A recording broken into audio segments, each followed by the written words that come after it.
పాత కాంగ్రెస్ నేతల్ని వదిలించుకోవాలనే ముఖ్యమంత్రి రేవంత్ రెడ్డి పథకం బెడిసికొట్టింది. తన టీడీపీ సహచరులను పార్టీలోకి ఆహ్వానించి తద్వారా పాత కాంగ్రెస్ నేతల పట్టు తగ్గించాలనే ప్రయత్నం సీనియర్ నేత జీవన్ రెడ్డి విషయంలో విఫలమైంది.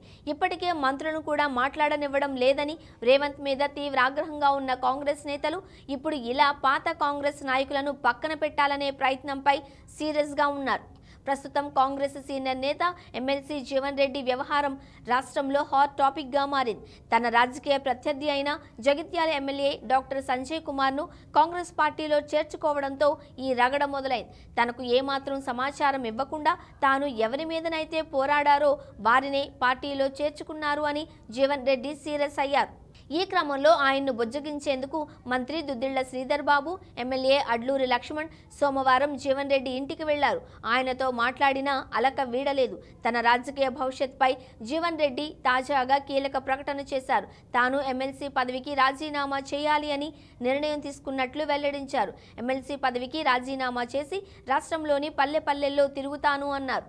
వ్యక్తిగత ప్రయోజనాలు పక్కన పెట్టి పార్టీ కోసం నిలబడిన తనకు ఘోర అవమానం జరిగిందని ఆవేదన వ్యక్తం చేశారు. తనకు కనీసం సమాచారం ఇవ్వకుండా ప్రత్యర్థి పార్టీలోకి చేర్చుకోవడం సరైంది కాదు అని తన అభిప్రాయాన్ని వ్యక్తం చేశారు. ఇదిలా ఉండగా జీవన్ రెడ్డితో డిప్యూటీ సీఎం భట్టి విక్రమార్క ఇవాళ భేటీ అయ్యారు.